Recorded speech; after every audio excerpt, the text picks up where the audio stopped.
شہید اسلام شہید راہ خدا حجت الاسلام اور سید ضیاء الدین رضوی کی تعزیت پیش کرتا ہوں۔ شہید مظلوموں کے سرپرست تھے، معلوموں کے سرپرست تھے اور اپنی جگہ پر ایک مستقل تحریک ظلم کے خلاف، زیادتی کے خلاف قائد تھا۔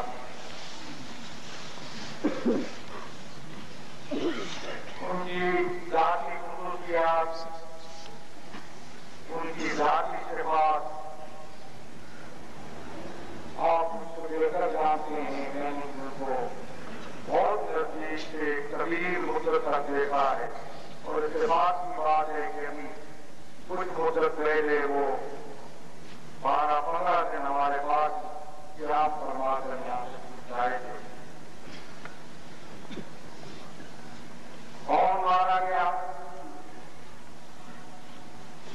کس نے قتل کیا، کس جرم میں مارا گیا اور یہ شہید ہونے والا ہمیں کیا لے کر گیا، یہ سوالات ہیں۔ میں سمجھتا ہوں کہ اس کا جواب ہمیں چاہیے اور ہر شخص کو اس پر غور کرنا چاہیے۔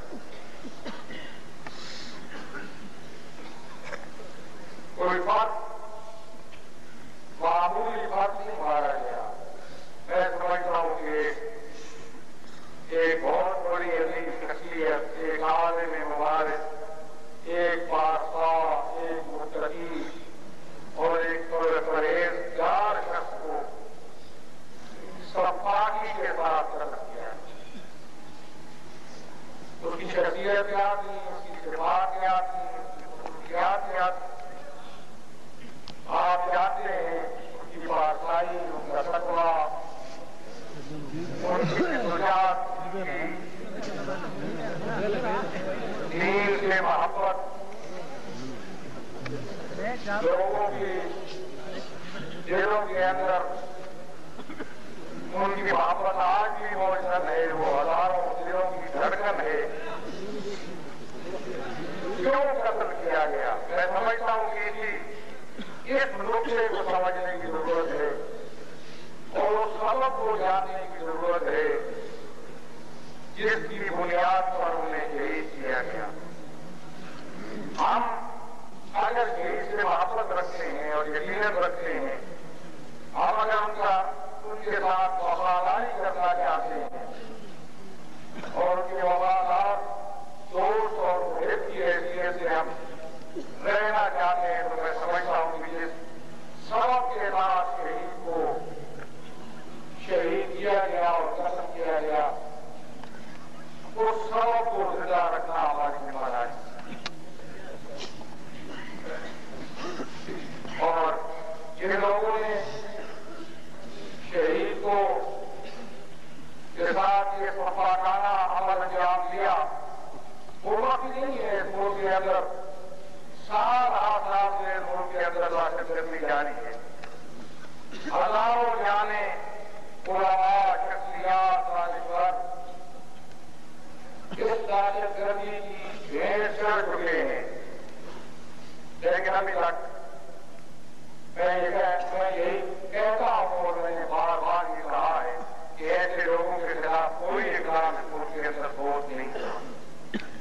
روایتی انداز اختیار کرنا، روایتی پالیسیاں، روایتی طرز عمل اس ملک کے اندر اب آواز قائم نہیں کر سکتا، اس ملک کی بے دہشت گردی کا حل نہیں ہے۔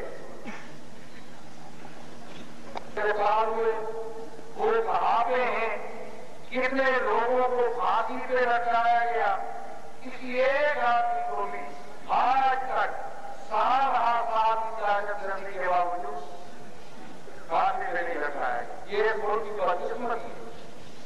اس ملک میں لگتا ایسے ہے جیسے کوئی قانون نہیں ہے، کوئی قانون نافذ کرنے والے ادارے نہیں ہیں۔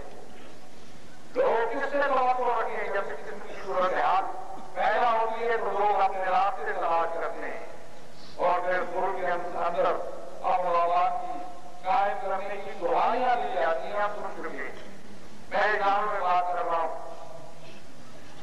میں سمجھتا ہوں کہ یہ صورتحال زیادہ دیر تک قائم نہیں رہ سکتی. اتنی بڑی شخصیت، اتنی عظیم اور قیمتی شخصیت اسی دہشت گردی کی بھیٹ چڑھی.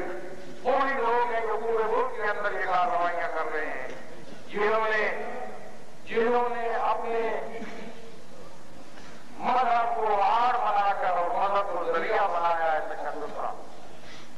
مذہب تشدد کی تعلیم نہیں دیتا، مذہب محبت کی تعلیم دیتا ہے، مذہب امن و امان کی تعلیم دیتا ہے، مذہب بھائی چارے کی تعلیم دیتا ہے، مذہب حکومت اور برادری کی تعلیم دیتا ہے.